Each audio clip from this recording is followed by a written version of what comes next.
Isang magandang araw po sa inyong lahat, isang panibagong topic at video reaction na naman po ang ating gagawin po ngayong araw na to.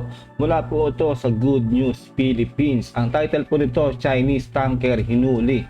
Ayaw i-release ng Coast Guard. US aircraft carrier nagpatrol sa Zambales. Kung hindi pa po kayo nakasubscribe sa akin channel, please subscribe para po ma-update kayo kapag po naglalabas po tayo ng ganitong mga reaction video. Sisimulan ko na po to. Let's do this. Mga idol at kabayan, Pilipinas hindi papayagan na makaalis ang isang barko na nagmula pa sa Hong Kong at dumaong ng iligal sa San Felipe sa Zambales. Sakay ng barkong ito ang nasa 7 mga Chinese national na may kadudadudang mga passport at seaman books at marami pang iba. Ayon sa National Intelligence Coordinating Agency o NICA, ang barkong MT Hyperline 988 ay isa na ngayong vessel of interest. Posibleng nagpanggap pa ito na barko ng Pilipinas dahil gumamit ito ng malaking watawat ng bansa. Grabe talaga tong China, no? Ayaw talaga tumigil. Lahat talaga gagawin nila talaga, no? Nakapasok lang dito sa atin sa Pilipinas. Grabe.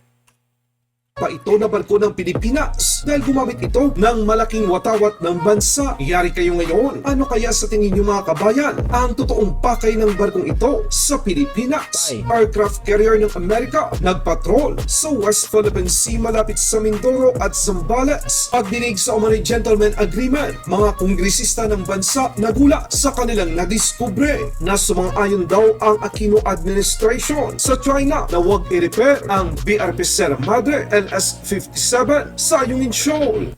Wala pong gentleman's agreement, but there was an agreement in public of there was a policy not to repair the Grabe. BRP Sierra Madre.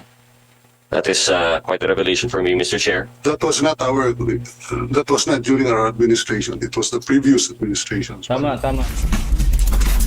Subscribe po kayo kay Good News Pilipinas hindi papayagan na makaalis ang isang barko na minamanduhan ng mga Chinese national na pumasok ng iligal sa bansa matapos mahuli ng Philippine Coast Guard ang kahina-hinalang barko na may pangalang MT Hyperline 988 na dumaong sa Zambales na walang kaukulang permit. Ito ngayon ay isa na sa tinatawag na Vessel of Interest ng National Intelligence Coordinating Agency o NICA. Ayon sa tagapagsalita ng Philippine Coast Guard, kung inyong makikita, posibleng nagpanggap ito na barko ng Pilipinas dahil gumamit ito ng malaking watawat ng bansa. Ayon sa impormasyong lumabas, nagmula pa ang MT Hyperline 988 sa Hong Kong sakay ng hindi bababa sa 7 Chinese nationals. Kabilang na ang kapitan nito na kahina-hinalang dumaong sa San Felipe sa Zambales kung saan kitang-kita na wala namang port o daungan doon.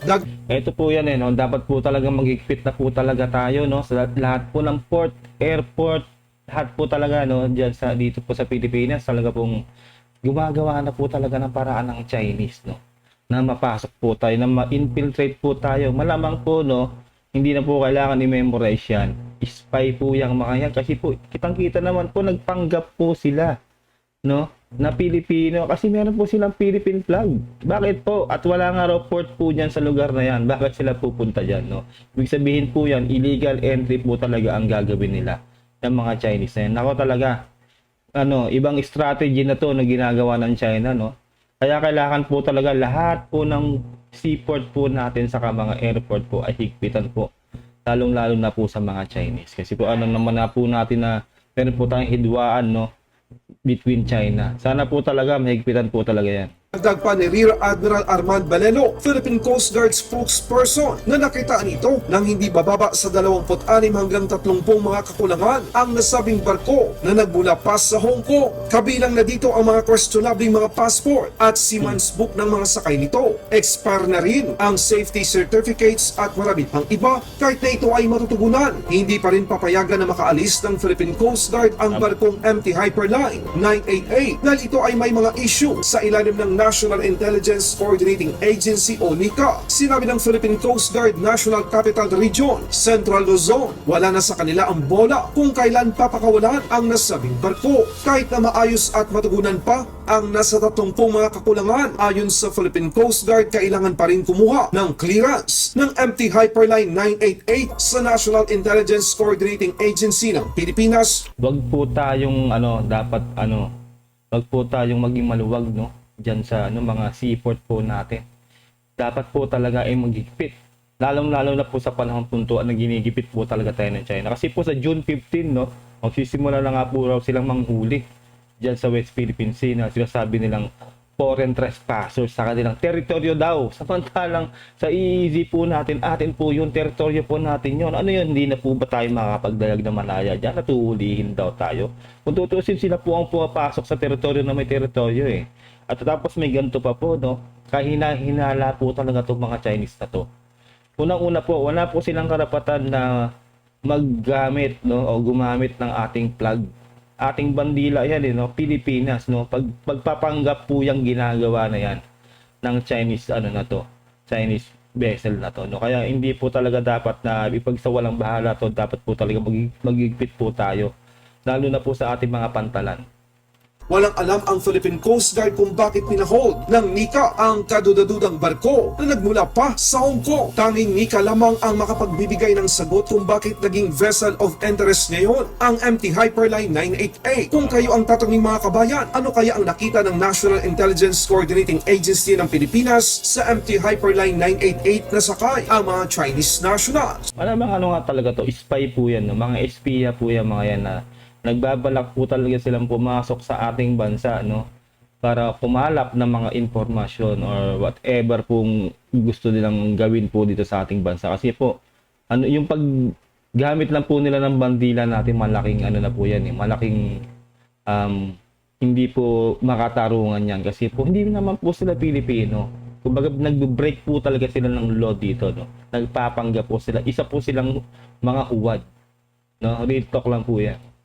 Sa ibang balita naman, matapos natin ipakita ang paglipad ng mga eroplano ng Amerika at Pilipinas sa himpapawid ng bansa, paano nangyari ito? Saan nanggaling ang mga eroplanong mandirigma ng Amerika? Para lang sa inyong kaalaman mga kabayan, bago matapos ang Balikatan 2024, lumapit ang pinakamalakas na armada ng Amerika sa Pilipinas. Kita sa isang larawan na kuha ng satellite na ang USS Theodore Roosevelt Aircraft Carrier ay nasa West Philippine Sea. Noong ikapito ng Mayo taong kasalukuyan, lumapit ito sa gawing Mindoro. Noong ika-11 ng Mayo naman, ang USS Theodore Roosevelt Aircraft Carrier ay naglayag malapit sa Zambales sa West Philippine Sea. Dapat po lang talaga na magkaroon po ng presensya dyan ni Big Brother, no, aka ng US po, no. Kasi po meron na po talagang tension ng Pilipinas at ang China.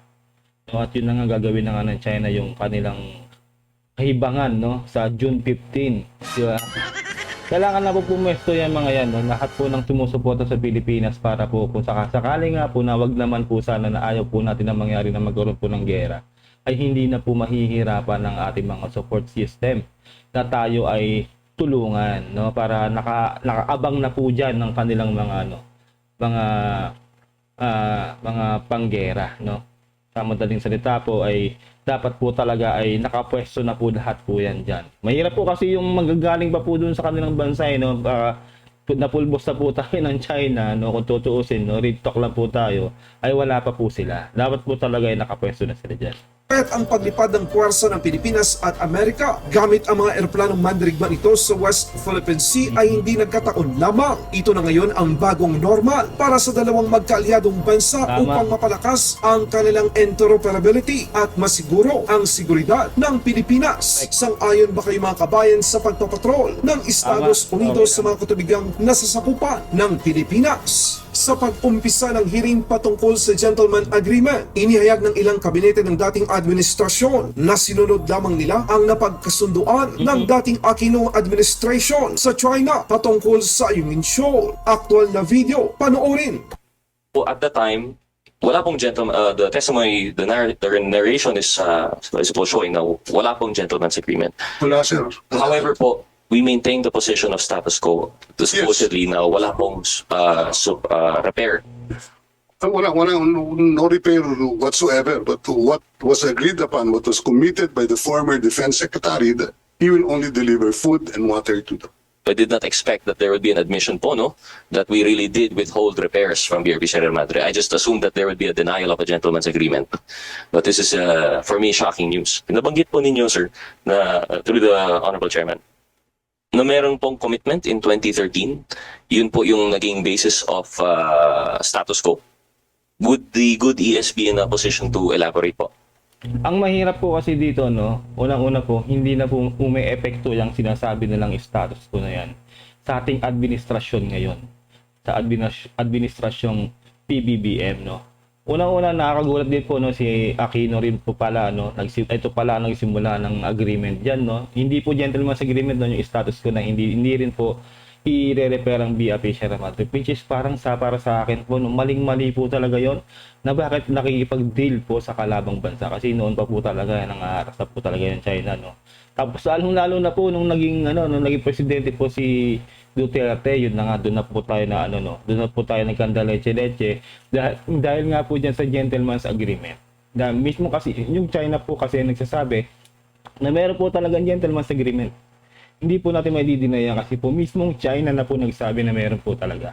Kaya nakakagulat po itong mga presidente nito, ngayon po sinasabi dito na si Aquino at si Duterte, no? Merong ganyan deal na sa China, which is nakakalungkot po no, kaya po tayo ngayon ay nagkakanda leche-leche dahil po sa kanila. Lalo na po sa ex-president Duterte dahil siya po talaga halos bow down na lang po sa China. Kaya po tayo nagkakanda leche-leche ngayon. I cannot elaborate with particularity on the status. That's what I gathered when the decision came out 12 days after we assumed office. I was just asking around, what's the present status at Ayungin Shoals? Because I know there was a vessel there. And the information I gathered was that there was a previous commitment that food and water will be allowed to be shipped to the dilapidated vessel since 2013 po. Tama. Kumbaga kasi, isipin nyo foods and supply lang yun, di ba? Bakit pinipigilan ng China, di ba? Ibig sabihin nun, lahat po ay kanilang ipinagbabawal. Di ba? Talagang yung ayusin yung Sierra Madre, ayaw nila. Pati yung pagbibigay natin ng resupply mission, yung mga pagkain ng ating mga sundalo dun sa BRP Sierra Madre, ayaw din nila. Ibig sabihin lang po nun, kung talaga pong meron pong status ko, pati po yung hindi naman sakop sa status ko na pagpapadala po natin ng mga pagkain dun sa BRP Sierra Madre, ay inahadlangan nila. Ibig sabihin lang po nun, na ang Chinese po ay lumalabag talaga kahit sa sarili nilang pagkasunduan between Philippines, no? Kasi hindi naman po kasama yan yung resupply mission po yun, hindi po kinukumpuni. Diba, ang BRP Sierra Madre. Ibig sabihin lang po nun, ang China po talaga ay wala pong isang salita. No, kaya hindi po dapat natin pagkatiwalaan ng China kasi po ganyan sila. Kahit nga po ang international law ang UNCLOS, ang arbitral ruling award na napanalunan po natin, no, napanalunan natin. Isipin nyo hindi po nila nire-respeto. No? Kahit ang UNCLOS, di ba, talagang hindi po. Ibig sabihin lang po nun talaga ay wala po silang sinisino ang China. Kaya ano po dapat natin gawin? Kailangan po talaga natin labanan ng China, which is hindi man po sa pisikalan, ay sa international law po.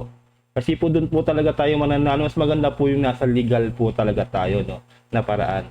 At tinutulungan naman din po tayo, nakasuporta po ang iba't ibang bansa po, no, dahil nakikita naman po talaga nila na ang China po ang may problema dito. Sila po talaga ang sanhi ng kaguluhan dyan sa West Philippine Sea at hindi po tayo. Maling-mali po na sabihin na tayo po ang nagpo-provoke sa China.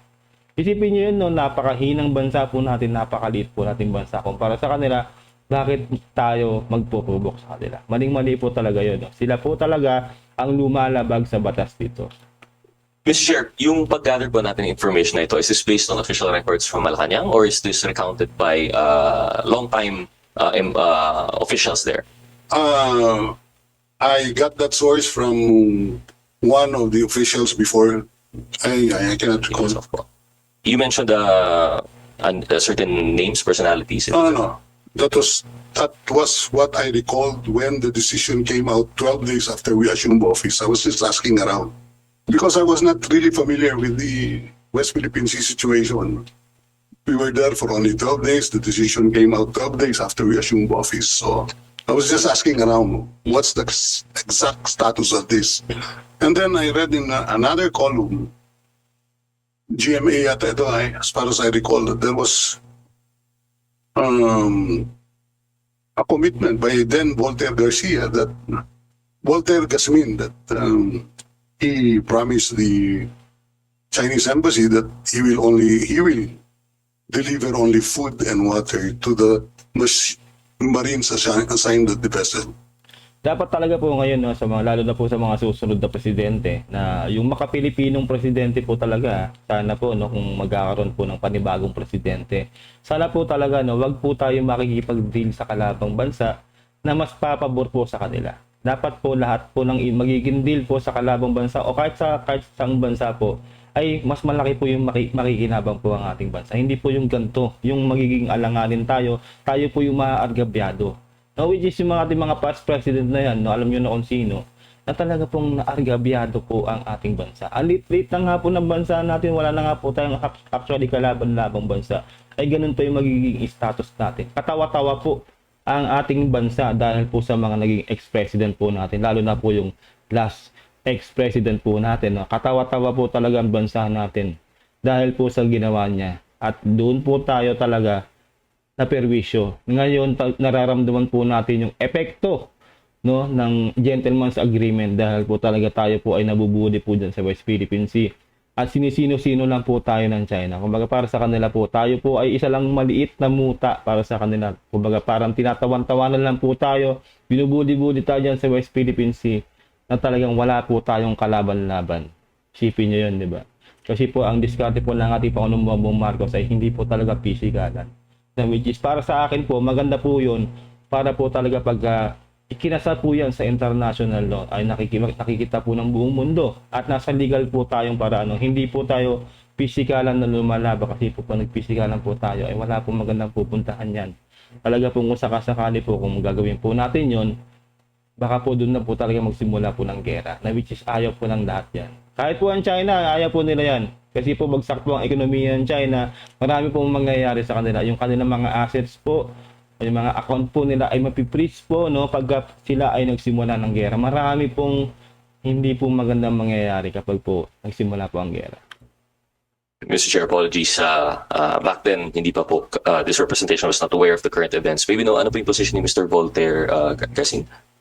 I think he was the Secretary of Defense during the time of President Aquino, Your Honor. Grabe, no? Thank you, Mr. Chair. So, upon finding out, Mr. Chair, a question again addressed to the good Executive Secretary. Upon finding out that there was this commitment, although not yet official, it was just off the cuff query from what we've gathered regarding, kasi bago naman po yung PCA ruling. What was the stance that was adopted by the administration? Did we continue to have supply missions? Yan, ang alam ko, may continuation yung ano na yan because that was respected. We had to follow that, di ba?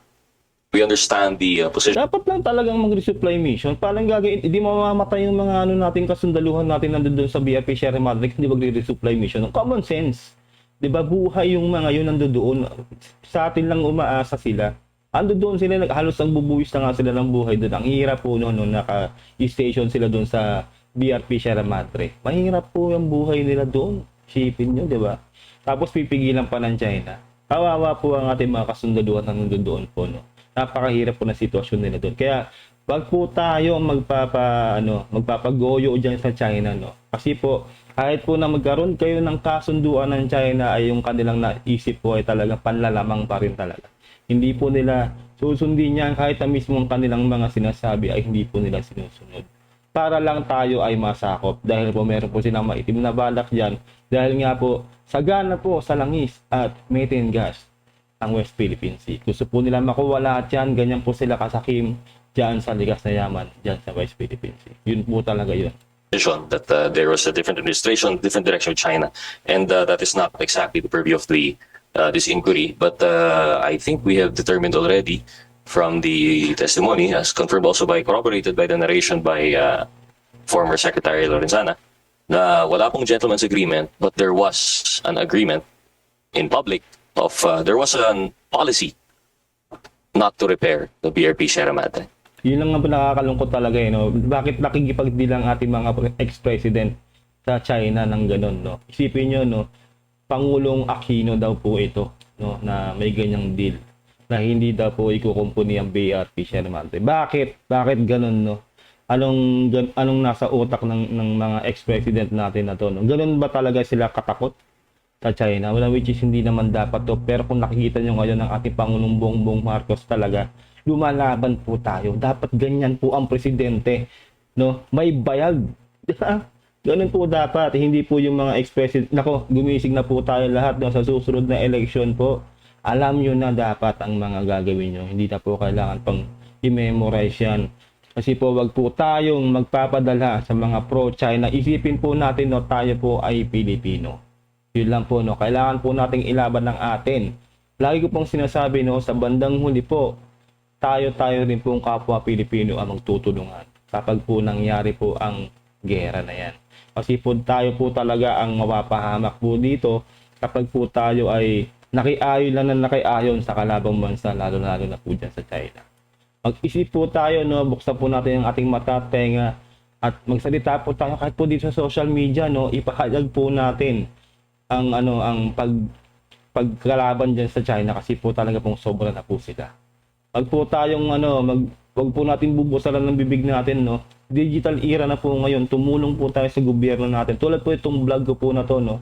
Inilalaban ko po at ipinahahalag ko po sa inyo na tayo po ay dapat lumalaban.